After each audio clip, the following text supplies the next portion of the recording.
ನಮಸ್ಕಾರ ವೀಕ್ಷಕರೇ, ಪಿಟಿವಿ ನ್ಯೂಸ್ಗೆ ಸ್ವಾಗತ. ರಾಜ್ಯದಲ್ಲಿ ದಿನೇ ದಿನೇ ಏರುತ್ತಿರುವ ಬೇಸಿಗೆಯ ತಾಪಮಾನ ಜನರಲ್ಲಿ ಕುಡಿಯುವ ನೀರಿನ ಆತಂಕ ಹೆಚ್ಚಿಸಿದೆ.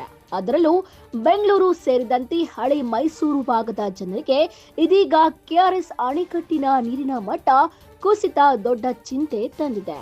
ಮಂಡ್ಯ ಜಿಲ್ಲೆಯ ಶ್ರೀರಂಗಪಟ್ಟಣ ತಾಲೂಕಿನ ಕೃಷ್ಣರಾಜಸಾಗರ ಅಣೆಕಟ್ಟಿನಲ್ಲಿ ನೀರಿನ ಪ್ರಮಾಣ ಗಣನೀಯವಾಗಿ ಇಳಿದಿದ್ದು ಸರ್ಕಾರದ ಮುಂದೊಂದು ದೊಡ್ಡ ಸವಾಲು ಎದುರಾಗಿದೆ. 124.80 ಅಡಿ ಗರಿಷ್ಠ ಮಟ್ಟ ಹೊಂದಿರುವ ಕೆಆರ್ಎಸ್ ಅಣೆಕಟ್ಟಿನಲ್ಲಿ ಸದ್ಯ ಕೇವಲ 90 ಅಡಿ ನೀರು ಮಾತ್ರ ಉಳಿದಿದೆ.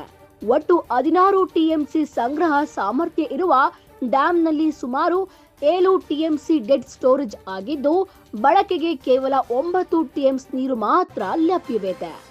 ಈ ಲಭ್ಯವಿರುವ ನೀರನ್ನು ಬೆಂಗಳೂರು, ಮೈಸೂರು ಮತ್ತು ಮಂಡ್ಯ ನಗರಗಳ ಕುಡಿಯುವ ನೀರಿನ ಅವಶ್ಯಕತೆಗೆ ಬಳಸಬೇಕಾಗಿರುವುದು ಜೊತೆಗೆ ಮಂಡ್ಯ ಭಾಗದ ರೈತರ ಬೆಳೆಗಳ ರಕ್ಷಣೆಗೆ ಸಹ ನೀರು ಹರಿಸಬೇಕಾದ ಪರಿಸ್ಥಿತಿ ನಿರ್ಮಾಣವಾಗಿದೆ. ಇದಕ್ಕೆ ಜೊತೆಯಾಗಿ ಕಾವೇರಿ ನೀರು ಹಂಚಿಕೆ ಒಪ್ಪಂದದ ಪ್ರಕಾರ ತಮಿಳುನಾಡಿಗೂ ಪ್ರತಿ ತಿಂಗಳು ನಿಗದಿತ ಪ್ರಮಾಣದ ನೀರನ್ನು ಬಿಡುಗಡೆ ಮಾಡಬೇಕಿರುವುದು ಸರ್ಕಾರಕ್ಕೆ ಮತ್ತಷ್ಟು ತಲೆನೋವಾಗಿ ಪರಿಣಮಿಸಿದೆ. ಒಂದು ವೇಳೆ ಈ ಬಾರಿ ಮುಂಗಾರು ಮಳೆ ಸಮಯಕ್ಕೆ ಸರಿಯಾಗಿ ಆರಂಭವಾಗದಿದ್ದರೆ ಹಳೆ ಮೈಸೂರು ಭಾಗದಲ್ಲಿ ನೀರಿನ ಸಮಸ್ಯೆ ಗಂಭೀರ ರೂಪ ಪಡೆಯುವ ಸಾಧ್ಯತೆ ಇದೆ. ಇದರಿಂದ ಸರ್ಕಾರ ಅಣೆಕಟ್ಟಿನ ನೀರನ್ನು ಅತ್ಯಂತ ಜಾಗರೂಕತೆಯಿಂದ ನಿರ್ವಹಿಸುವ ಅಗತ್ಯ ಎದುರಾಗಿದೆ. ಕ್ಯೂಸಿಕ್ ಎಂದರೆ ಪ್ರತಿ ಸೆಕೆಂಡ್ಗೆ 1 ಘನ ಅಡಿ ನೀರು ಹರಿಯುವ ಪ್ರಮಾಣ. 1 ಘನ ಅಡಿ ನೀರು ಸುಮಾರು 28.3 ಲೀಟರ್ಗೆ ಸಮಾನ. 11.524 ಕ್ಯೂಸಿಕ್ ನೀರು 24 ಗಂಟೆಗಳ ಕಾಲ ನಿರಂತರ ಹರಿದರೆ ಅದನ್ನು 1 ಟಿಎಂಸಿ ಎಂದು ಕರೆಯಲಾಗುತ್ತದೆ.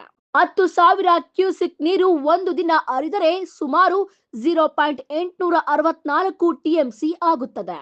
ಒಟ್ಟಿನಲ್ಲಿ ಬೇಸಿಗೆ ತೀವ್ರವಾಗುತ್ತಿದ್ದಂತೆ ಕೆಆರ್ಎಸ್ ನೀರಿನ ಮಟ್ಟ ಕುಸಿತ ಸರ್ಕಾರಕ್ಕೂ ಜನರಿಗೂ ದೊಡ್ಡ ಆತಂಕ ಮೂಡಿಸಿದ್ದು ಈಗ ಎಲ್ಲರ ಕಣ್ಣು ಮುಂಗಾರು ಮಳೆಯತ್ತ ನೆಟ್ಟಿದೆ.